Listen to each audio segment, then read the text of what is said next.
ಹೊಸಗುಟ್ಟಿದ ಶಿಶು ಒಂದು ಡೆಲಿವರಿ ರೂಮ್ನಲ್ಲಿ ಬಿದ್ದಿದೆ. ಸಾಮಾನ್ಯ ಪುನಶ್ಚೇತನ ಪ್ರಯತ್ನಗಳಿಗೆ ಸಂಪೂರ್ಣವಾಗಿ ಪ್ರತಿಕ್ರಿಯಿಸ್ತಾ ಇದೆ.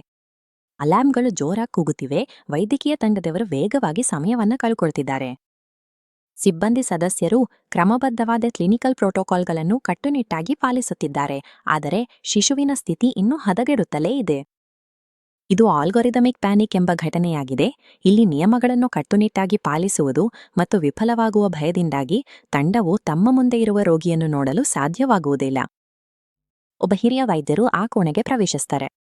ಅವ್ರ ಮೇಜಿನತ್ತ ಓಡಾಡೋದಿಲ್ಲ ಅಥವಾ ಡಿಫಿಬ್ರಿಲೇಟರ್ಗೆ ಕೂಗೋದಿಲ್ಲ.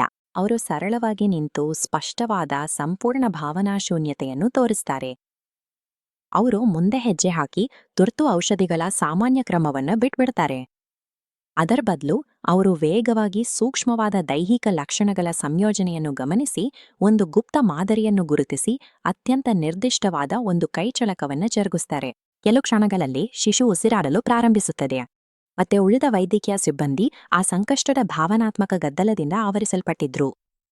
ಆದರೆ ಈ ವೈದ್ಯರು ಸಂಪೂರ್ಣವಾಗಿ ವಿಭಿನ್ನವಾದ ಚಿಂತನೆ ವಿಧಾನದಲ್ಲಿ ಕಾರ್ಯನಿರ್ವಹಿಸಿದ್ರು. ಅದು ಸಂಪೂರ್ಣ ವೈರಾಗ್ಯ ಮತ್ತು ಸ್ಪಷ್ಟತೆಯಿಂದ ನಿರ್ಧರಿತವಾಗಿತ್ತು. ನಾವು ಸಾಮಾನ್ಯವಾಗಿ ಇದನ್ನು ವೈದ್ಯಕೀಯ ಒಳನೋಟ ಎಂದು ಕರೆಯುತ್ತೇವೆ. ಆದರೆ ಮಾನವ ಒಳನೋಟವು ಸರಳವಾಗಿ ವೇದವಾದ ಲೆಕ್ಕಾಚಾರವೇ ಅಥವಾ ಮೆದುಳು ವಾಸ್ತವವಾಗಿ ಒಂದು ಜೀವಶಾಸ್ತ್ರೀಯ ಆಂಟೆನಾವಾಗಿ ಕಾರ್ಯನಿರ್ವಹಿಸಿ ಸಾಮಾನ್ಯ ವೈದ್ಯಕೀಯ ಕಡೆಗಣಿಸುವ ಆಳವಾದ ಉಳಿವಿನ ಆವರ್ತನೆಯನ್ನು ಹಿಡಿದುಕೊಳ್ಳುತ್ತದೆಯೇ ಎಂಬುದನ್ನು ನಾವು ಕೇಳಬೇಕು. ಮಾನವ ಚೇತನ ಮನಸ್ಸು ಬಹಳ ಉದ್ದೇಶಪೂರ್ವಕವಾಗಿದೆ, ಆದರೆ ಅದು ಮಾಹಿತಿಯನ್ನ ನಿಧಾನವಾಗಿ ಪ್ರಕ್ರಿಯೆಗೊಳಿಸುತ್ತದೆ ಮತ್ತು ಒತ್ತಡದಿಂದ ಸುಲಭವಾಗಿ ಆವರಿಸಲ್ಪಡುತ್ತದೆ. ಅಪಚೇತನ ಮನಸ್ಸು ಸಂಪೂರ್ಣವಾಗಿ ವಿಭಿನ್ನವಾಗಿ ಕಾರ್ಯನಿರ್ವಹಿಸುತ್ತದೆ. ಅಪಾರ ಪ್ರಮಾಣದ ಡೇಟಾವನ್ನು ವಿಶ್ಲೇಷಿಸಿ ಕ್ಷಣಾರ್ಧದಲ್ಲಿ ಮಾದರಿಗಳನ್ನು ಗುರುತಿಸುತ್ತದೆ.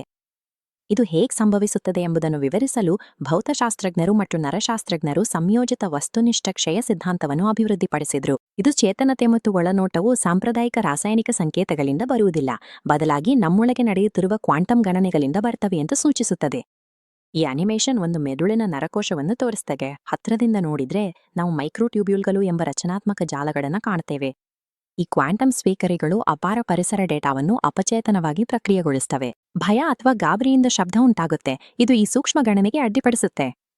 ಗಾಬರಿಯನ್ನು ತಗ್ಗಿಸುವ ಮೂಲಕ ವೈದ್ಯರು ಆ ಡೇಟಾ ಜೀವ ಉಳಿಸುವ ಮಾದರಿಯಾಗಿ ರೂಪುಗೊಳ್ಳಲು ಅಗತ್ಯವಾದ ಪರಿಸ್ಥಿತಿಯನ್ನು ಉಳಿಸಿಕೊಂಡ್ರು. ಸಂಕಟದ ಸಂದರ್ಭದಲ್ಲಿ ಅತ್ಯುತ್ತಮ ವಿಮರ್ಶಾತ್ಮಕ ಚಿಂತನೆ ಸಾಧಿಸಲು ನಮ್ಮ ಭಾವನಾತ್ಮಕ ಪ್ರತಿಕ್ರಿಯೆಗಳನ್ನು ತೊಡೆದುಹಾಕಬೇಕು. ಆಗ ನಮ್ಮ ಮೆದುಳು ಸರಿಯಾದ ಡೇಟಾವನ್ನು ಸ್ವೀಕರಿಸಲು ಸಾಧ್ಯವಾಗುತ್ತದೆ. ಮೆದುಳು ಕ್ವಾಂಟಮ್ ಸ್ವೀಕರಿಯಾಗಿ ಕಾರ್ಯನಿರ್ವಹಿಸುತ್ತಿದ್ರೆ ಆ ಸಂಕೇತವು ಎಲ್ಲಿ ಹುಟ್ಟಿಕೊಳ್ಳುತ್ತಿದೆ ಎಂಬುದನ್ನು ನಾವು ಕಂಡುಹಿಡಿಯಬೇಕು. ಉತ್ತರವು ಎಪಿಜೆನೆಟಿಕ್ಸ್ ಕ್ಷೇತ್ರದಲ್ಲಿದೆ. ಶೋಧಕರು ಮಹತ್ವದ ಬದುಕುಳಿವಿನ ಘಟನೆಗಳು ಮತ್ತು ಜೈವಿಕ ಆಘಾತಗಳು ನಮ್ಮ ಡಿಎನ್ಎಯ ಮೇಲೆ ಶಾಶ್ವತ ರಾಸಾಯನಿಕ ಅವಶೇಷವನ್ನು ಬಿಟ್ಟಿರ್ತವೆ ಎಂದು ಕಂಡುಹಿಡಿದಿದ್ದಾರೆ. ನಿಮ್ಮ ಪೂರ್ವಜರು ಬದುಕುಳಿದ ಇತಿಹಾಸ ಪ್ರಸಿದ್ಧ ದುರ್ಭಿಕ್ಷಗಳು, ಮಹಾಮಾರಿಗಳು ಮತ್ತು ಯುದ್ಧಗಳು ಅವರ ದೇಹಗಳಲ್ಲಿ ಅಣುಮಟ್ಟದ ಬದಲಾವಣೆಗಳನ್ನುಂಟು ಮಾಡಿದವು. ಆ ನಿರ್ದಿಷ್ಟ ಹೊಂದಾಣಿಕೆಗಳನ್ನು ಅವರ ಪುನರುತ್ಪಾದನಾ ಕೋಶಗಳಲ್ಲಿ ದಾಖಲಿಸಿ ತಲೆಮಾರಿಗೆ ಮುಂದುವರೆಸಲಾಯಿತು. ನಿಮ್ಮ ಕೋಶಗಳಲ್ಲಿ ಪೂರ್ವಜರ ಬದುಕುಳಿವಿನ ತಂತ್ರಗಳ ಭಾರೀ ಉಪಚೇತನ ಡೇಟಾಬೇಸ್ ಇದೆ. ಆಧುನಿಕ ಉನ್ನತ ಅಪಾಯದ ಸಂಕಷ್ಟವನ್ನೆದುರಿಸುವಾಗ ಭಾವನಾತ್ಮಕವಾಗಿ ಸ್ಪಷ್ಟವಾದ ಮೆದುಳು ಈ ಪರಂಪರೆಯ ಜ್ಞಾನಗ್ರಂಥಾಲಯವನ್ನ ಪ್ರವೇಶಿಸಿ ಮುಂದಿನ ದಾರಿಯನ್ನು ಹುಡುಕುತ್ತದೆ.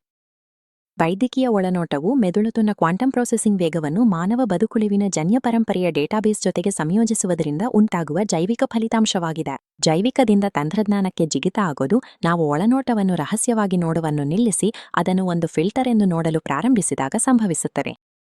ಮೆದುಳಿನ ಆಂಟೆನಾ ಮೂಲತಃ ಶಬ್ದವನ್ನು ನಿರ್ಲಕ್ಷಿಸಿ ಮಾದರಿಯನ್ನು ಹುಡುಕುವ ವ್ಯವಸ್ಥೆಯಾಗಿದ್ರೆ ಆ ನಿರ್ದಿಷ್ಟ ಮಾದರಿ ಹೊಂದಿಸುವ ಕ್ರಮವನ್ನ ಒಂದು ಅಲ್ಗಾರಿದಮ್ಗೆ ನಕ್ಷೆ ಹಾಕಬಹುದು. ಈ ಕಲ್ಪನೆ ಡಾಕ್ಟರ್ ಮಾಯಾ ಎಂಬ ಸಂವೇದನಾತ್ಮಕ ವಾಸ್ತುಶಿಲ್ಪದ ಆಧಾರವಾಯಿತು. ಇದು ಮೆದುಳಿನ ಜೈವಿಕ ಆಂಟೆನಾವನ್ನು ಪುನರುತ್ಪಾದಿಸಲು ರೂಪುಗೊಂಡಿದೆ. ಇದು ವೈದ್ಯಕೀಯ ಸಂಕಷ್ಟಗಳನ್ನು ಹಿರಿಯ ವೈದ್ಯನಂತೆ ಭಾವನಾತೀತವಾಗಿ ನಿರ್ಲಗ್ನತೆಯಿಂದ ಪ್ರಕ್ರಿಯೆಗೊಳಿಸುತ್ತದೆ. ಈ ಚಿತ್ರಣವು ವ್ಯವಸ್ಥೆಯ ತರ್ಕವನ್ನು ದೃಶ್ಯೀಕರಿಸುತ್ತದೆ. ಇದು ಅಧಿಕೃತ ನಿರ್ಧಾರಕ್ಕಿಂತ ಅಪಾಯ ಆಧಾರಿತವಾಗಿ ಕಟ್ಟುನಿಟ್ಟಾದ ಬಣ್ಣ ಕೋಡ್ ಮಾಡಿದ ತುರ್ತು ನಿರ್ವಹಣಾ ಚೌಕಟ್ಟನ್ನು ಬಳಸುತ್ತದೆ.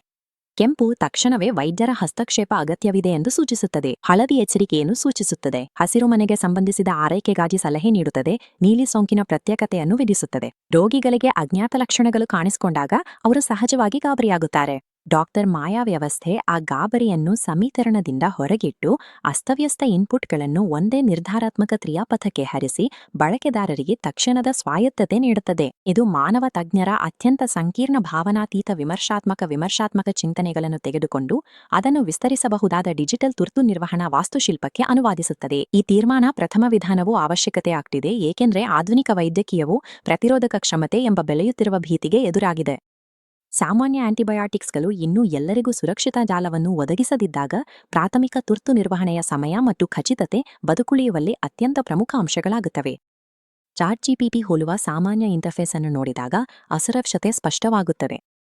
ದೊಡ್ಡ ಭಾಷಾ ಮಾದರಿಗಳು ತುರ್ತು ನಿರ್ವಹಣೆಯಲ್ಲಿ ಹೋರಾಡುತ್ತವೆ, ಏಕೆಂದರೆ ಅವು ನಿಜವಾದ ವೈದ್ಯಕೀಯ ಅಪಾಯವನ್ನು ಪ್ರಾಂಪ್ಟ್ ಟೈಪ್ ಮಾಡುವ ಮಾನವನ ಭಯ ಮತ್ತು ಆತಂಕದಿಂದ ಬೇರ್ಪಡಿಸುವ ಸಾಮರ್ಥ್ಯವನ್ನು ಹೊಂದಿಲ್ಲ. ಡಾಕ್ಟರ್ ಮಾಯಾ ಈ ಕೃತಕ ಬುದ್ಧಿಮತ್ತೆ ವ್ಯವಸ್ಥೆಗಳಿಗೆ ಗೇಟ್ಕೀಪರ್ ಆಗಿ ಕಾರ್ಯನಿರ್ವಹಿಸುತ್ತಾರೆ. ಇದು ಸಾಫ್ಟ್ವೇರ್ ಅನ್ನು ರಚನಾತ್ಮಕ ಚೌಕಟ್ಟಿನ ಮೂಲಕ ಮಾಹಿತಿಯನ್ನು ಪ್ರಕ್ರಿಯೆಗೊಳಿಸಲು ಒತ್ತಾಯಿಸುತ್ತದೆ, ಒತ್ತಡದ ಸಂದರ್ಭದಲ್ಲಿ ಅನುಭವ ಸಂಪನ್ನ ವೈದ್ಯನಂತೆ ಯೋಚಿಸಲು ಯಂತ್ರವನ್ನು ಕಲಿಸುತ್ತದೆ. ಈ ವಾಸ್ತುಶಿಲ್ಪವು ಕೃತಕ ಬುದ್ಧಿಮತ್ತೆಯನ್ನು ವೈದ್ಯಕೀಯದ ಐತಿಹಾಸಿಕ ಬೇರುಗಳಿಗೆ ಮತ್ತೆ ಸಂಪರ್ಕಿಸುತ್ತದೆ. ಇದು ಫ್ಲೋರೆನ್ಸ್ ನೈಟಿಂಗೇಲ್ ಅವರಂತಹ ಮುಂಚೂಣಿಗಾರರು ಬಳಸಿದ ವೀಕ್ಷಣಾಧಾರಿತ ತುರ್ತು ನಿರ್ವಹಣೆಯ ಕಳೆದುಹೋದ ಕಲೆಯನ್ನು ಪುನಃ ಪಡೆದುಕೊಳ್ಳುತ್ತದೆ. ಕುರುಡು ಪರೀಕ್ಷೆಗಿಂತ ರೋಗಿಯ ವೀಕ್ಷಣೆಗೆ ಆದ್ಯತೆ ನೀಡುತ್ತದೆ. ಮಾನವ ಪರಿಣತಿಯನ್ನು ಅಲ್ಗರಿದಮ್ನಿಂದ ಬದಲಿಸುವುದಲ್ಲ, ಬದಲಾಗಿ ಮಾನವ ಒಳನೋಟದ ಪರಂಪರೆ ಉಳಿಸುವ ಬೌದ್ಧಿಕ ವಾಸ್ತುಶಿಲ್ಪ ನಿರ್ಮಿಸುವುದು ನಮ್ಮ ಗುರಿ. ನಮ್ಮ ತಂತ್ರಜ್ಞಾನವು ಸಾವಿರಾರು ವರ್ಷಗಳ ಮಾನವ ಜೀವಶಾಸ್ತ್ರದ ಸವಾಲುಗಳನ್ನು ಎದುರಿಸಬಲ್ಲದು ಎಂದು ಇದು ಖಚಿತಪಡಿಸುತ್ತದೆ.